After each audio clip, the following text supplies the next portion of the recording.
Good morning, good morning, good morning, good morning, good morning, good morning, good day all. Ang oras natin ay 5:58 na ng umaga sa petsa na July 28, 2026.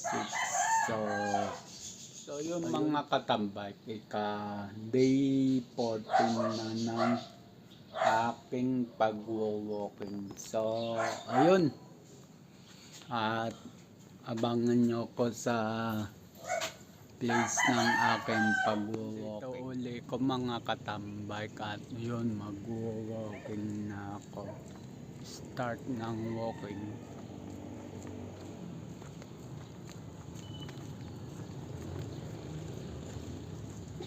Mga 3 ikot. So yun.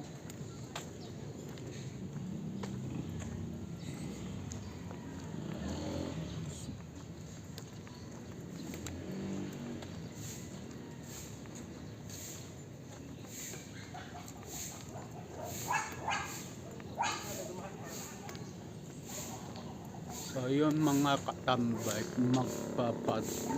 na ako ng buhok, magpapagupit na ako kasi napupunta sa tenga yung buhok ko. So ayun.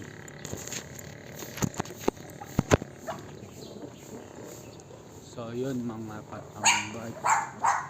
At yun. Walking lang dito sa Jordan. Hindi na ako sa Queensland, sa Jordan na ako nag-walking.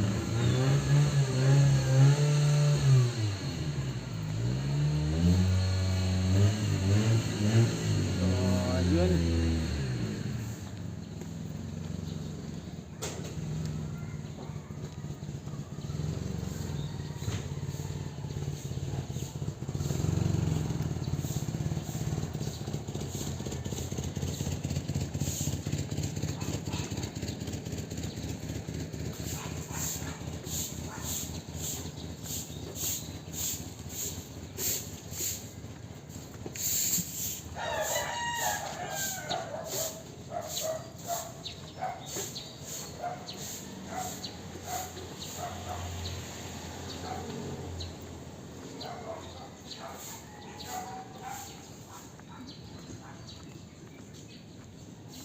Parang sumikip na to ngayon na yung Jordan.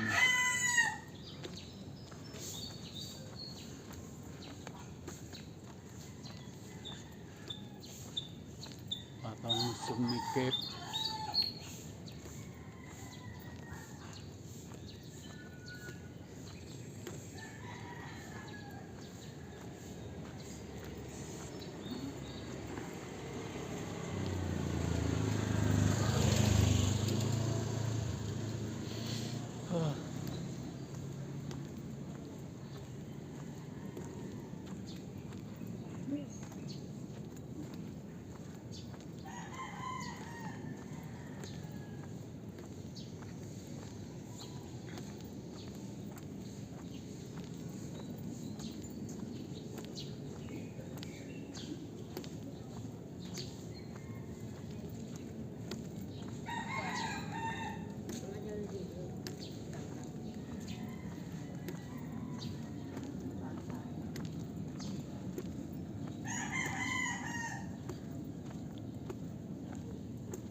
Ayun mga katambay at yun.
So yun mga katambike, at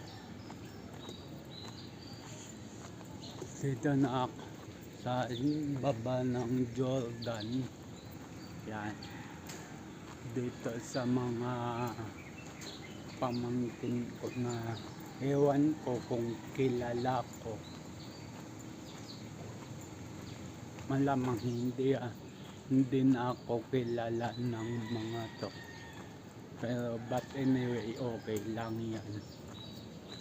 Wala naman akong parate para magpakita sa kanila.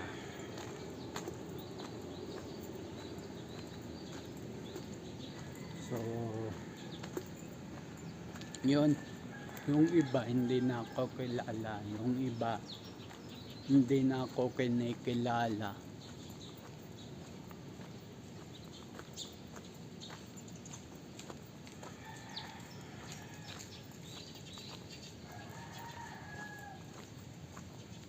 So ganun naman talaga ang buhay.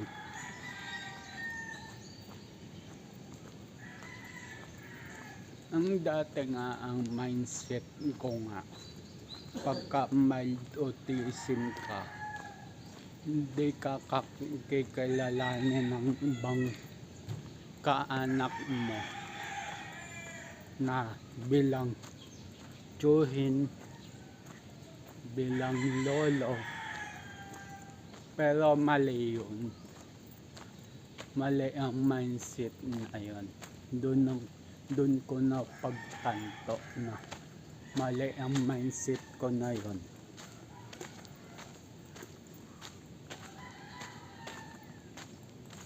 Inisip ko na lang kaya hindi ako kilala, hindi ako nakikita noon pa, or minsan mga katambike, sumasagi sa isip ko yan, isa kong mild autism, kaya hindi ako kinikilala na tito, hindi ako kinikilala na kaanak, mga ganun ba. Minsan yun na lang nasa isip ko, pero hinahayaan ko na lang sila, buhay nila yan eh, hindi ko buhay yan eh. Ako, kahit hindi na ako kilalanin, wala na akong pakialam, basta masaya ako sa buhay ko at kung ano yung meron ako ngayon. So yung mga katambike,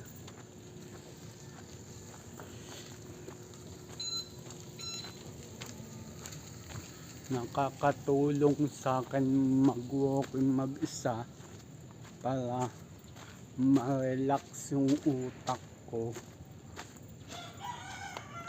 makapag-isip-isip ng tama.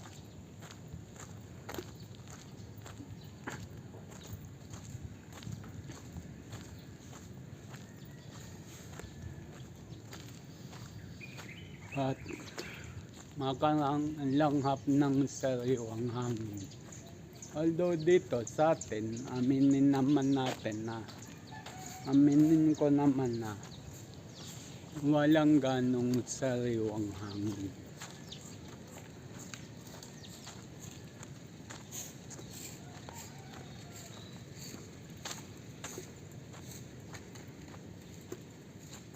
Hindi katulad nung nag-walking ako dati nakapag-walking ako nun sa Lawag, Ilocos, tapos sa Bulacan. Dati nakapag-walking na ako dyan, pero saglit lang.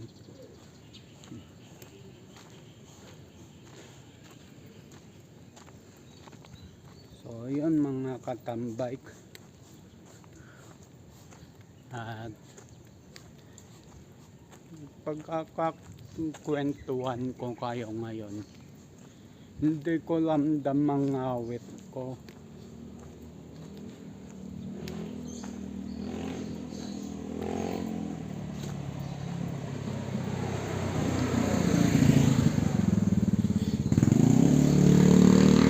Siguro pag nasa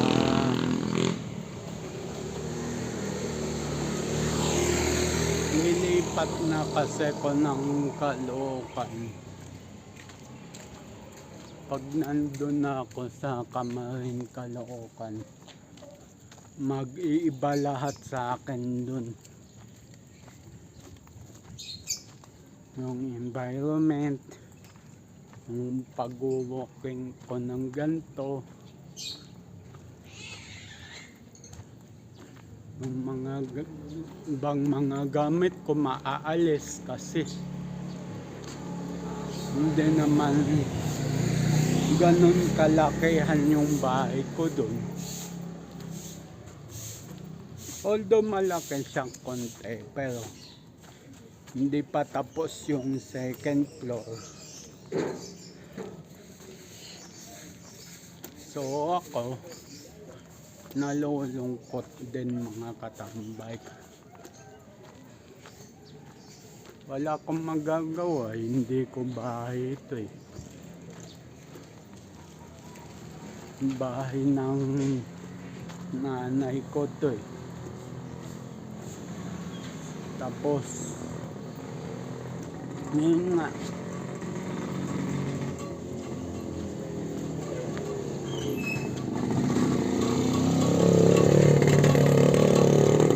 wala akong magagawa, nandun na eh. Ano pang sisiin ko yung nanay ko, eh tapos naman na yun.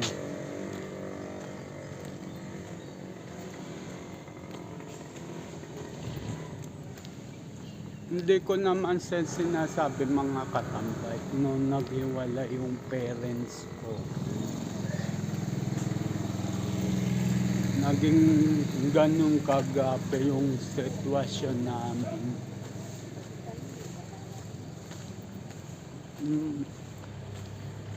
Sa tutuusin lang mga katambay, malaking fact na rin na may kasalanan din yung tatay ko kung bakit kami nagkaganto. Kung sinipagan lang niya nung maliliit kami, yung bahay niya sana hindi nasa kanya na blacklisted.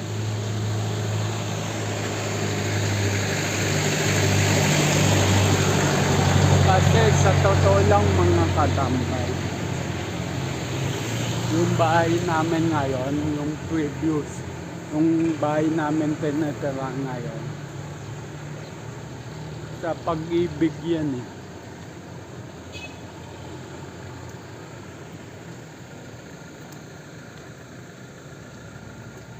Sa Pag-ibig yan yung bahay namin na yan. Nuhulugan ng tatay ko dati, eh, hindi na nakabayad, na sa iba na pupunta yung pera. Hindi ko na ichichika kung saan na pupunta yung pera, basta na blacklisted siya ngayon. So yun,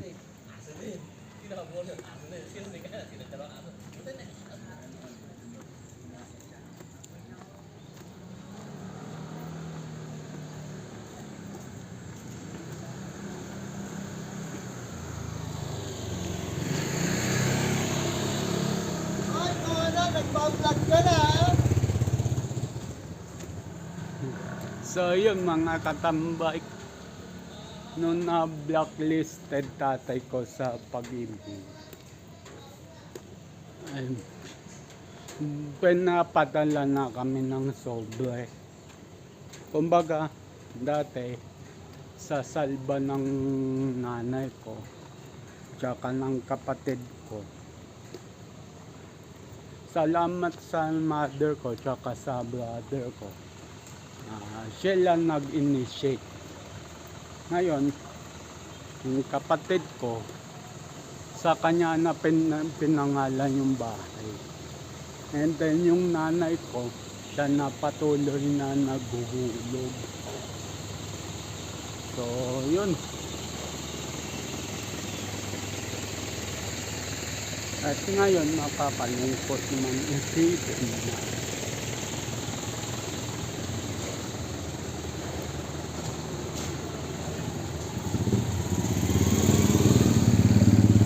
nakakalungkot man isipin na wala nang panghulog sa bahay.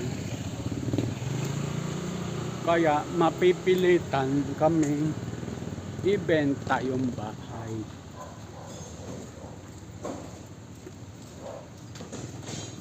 So, nakakalungkot lang sa part na yun.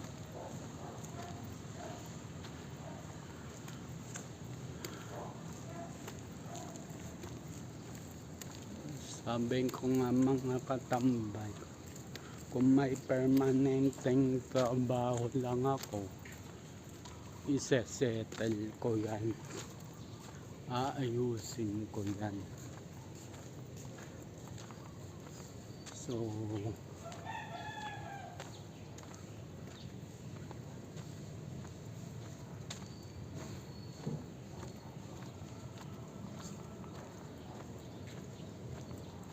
yung mga katambay, gabi-gabi na lang ako umiiyak dahil dun sa sitwasyon namin na yun. Pero nalagpasan namin yun na kami-kami lang. Wala yung tatay ko.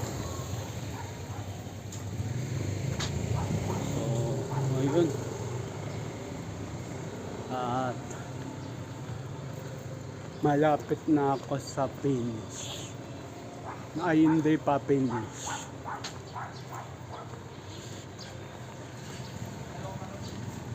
So, ayun. At nandito na ako sa pinag-startan ko. So, yun.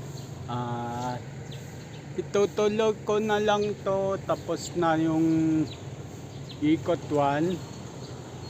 Ang di pa ikot 2 tsaka ikot 3.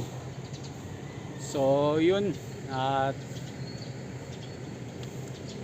yun na, mamaya ang tuloy ang kwento. So yun mga katambay, at nandito na ako. Pangalawang ikot ko na to. So yun, magpapangatlong ikot na lang ako. So ayun. So yun mga katambay, ilang hakbang na lang nandun ako sa pinag-ikutan ko 1 and 2. Ilang hakbang na lang. Yan sa palikod na yan. So, nandito ko ngayon kasi pasukan ng estudyante at yung kinatatayuan ko na yun is parking lot. So, binuksan na daw yun para sa magpa-parking papasok sa school, kasi may school dito sa likod ng simbahan na to. So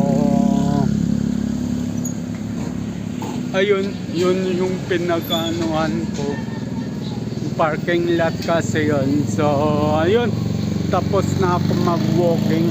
So ayun, tara na mga katambay, nandito na ako sa bahay at tapos na ako mag-walking sa may Jordan. So yun,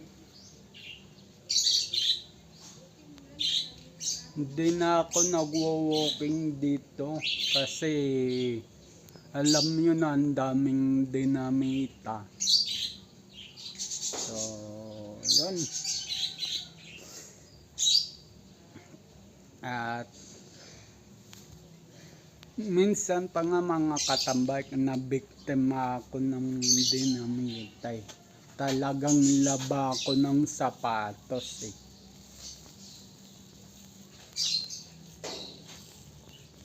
Nilaban ko lang naman yung ilalim ng sapatos ko, hindi yung ibabaw kasi okay pa naman yung ibabaw na. So yun. At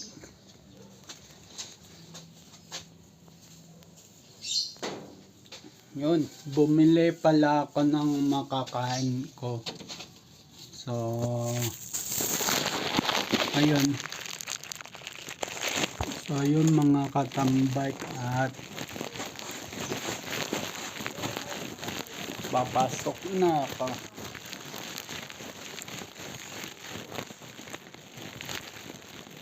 So yun mga katambay, at yun.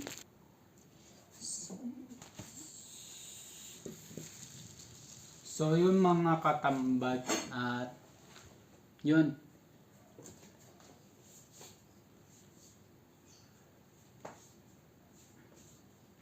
Almusal na ako. Tapos saing, ay hindi, almusal, urong, tapos saing. So yun.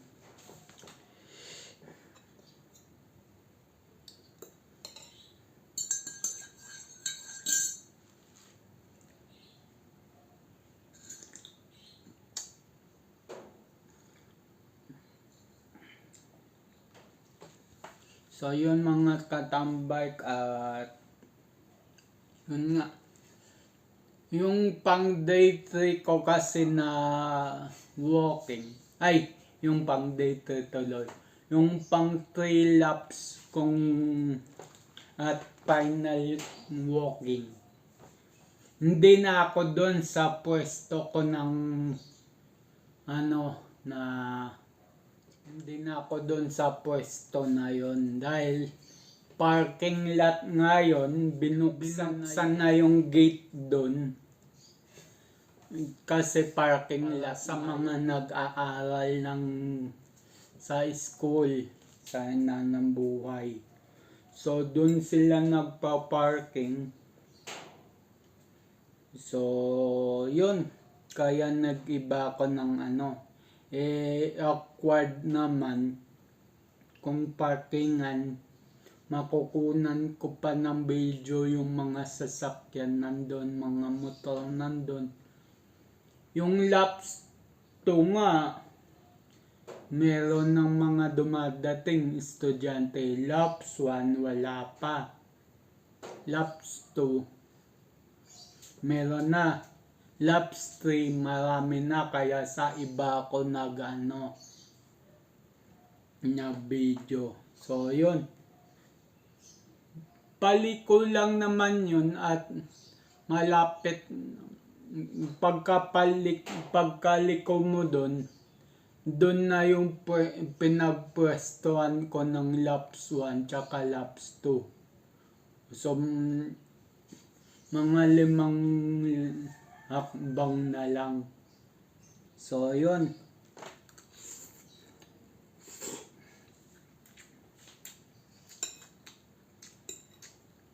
Bumili na ako ng pansit.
So yung mga katambak at paubos na ang aking kape.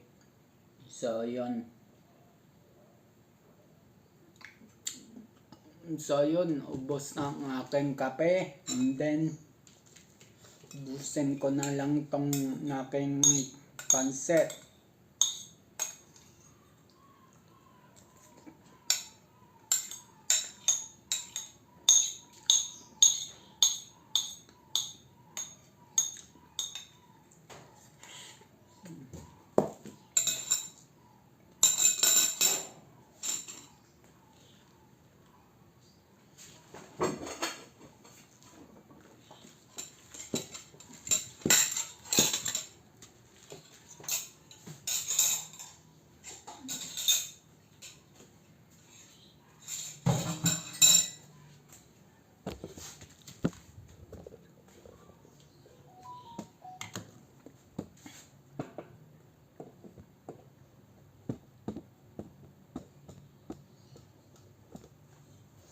So, mamimiss ko tong bahay na to.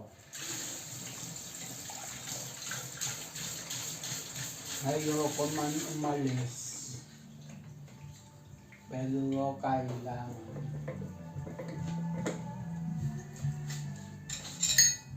Kailangan.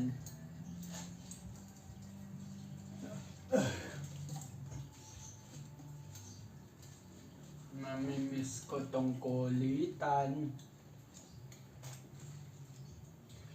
Lahat mamimiss ko ito.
So, ayun.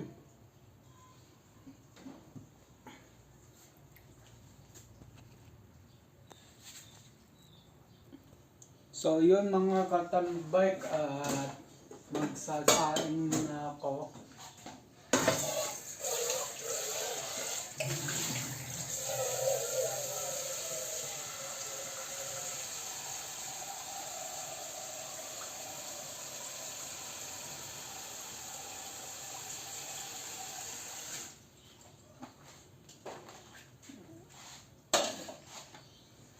So, yun. At nilagyan ko muna ng tubig bago lagyan ng bigas. Kasi, naninikit nga pagka bigas muna bago ka ang tubig.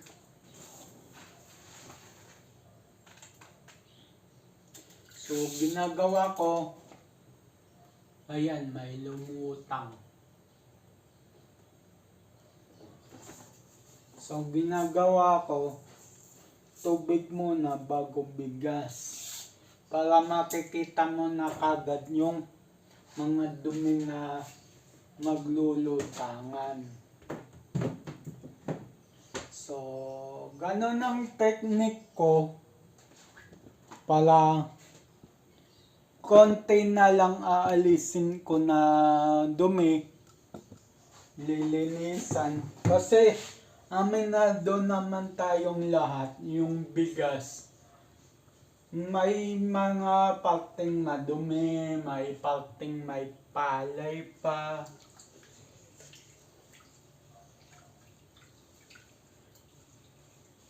Ngayon malambot na siyang hugasan, no? Kasi inuna ko yung tubig. Kakambilis lumutang ng mga dumi. Yan, no? Kinakamay ko na lang.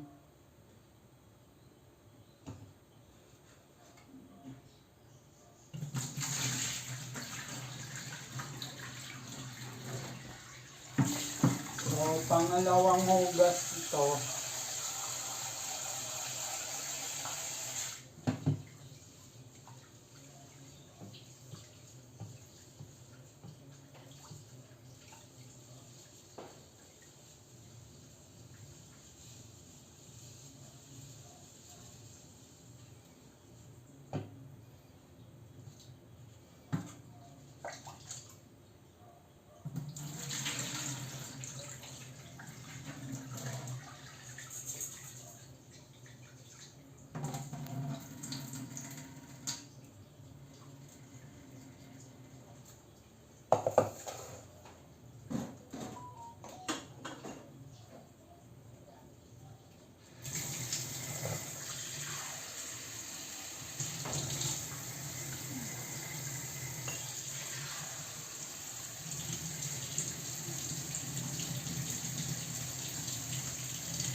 So, yun. Tapos ng hugasan. So, punas na lang.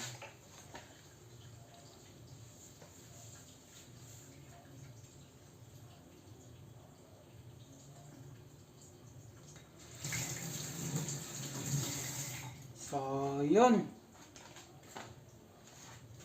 At isasalang ko na bago ko isalang.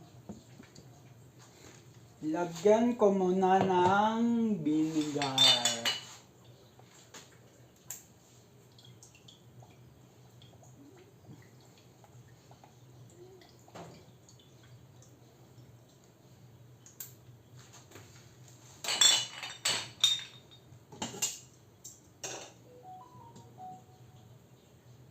So, yun.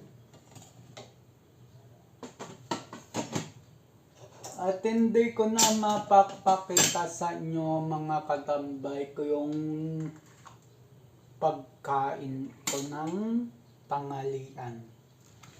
So, yun. At tapos na ako dito sa likuran. So, yun. Dito na ako magpapaalam. So,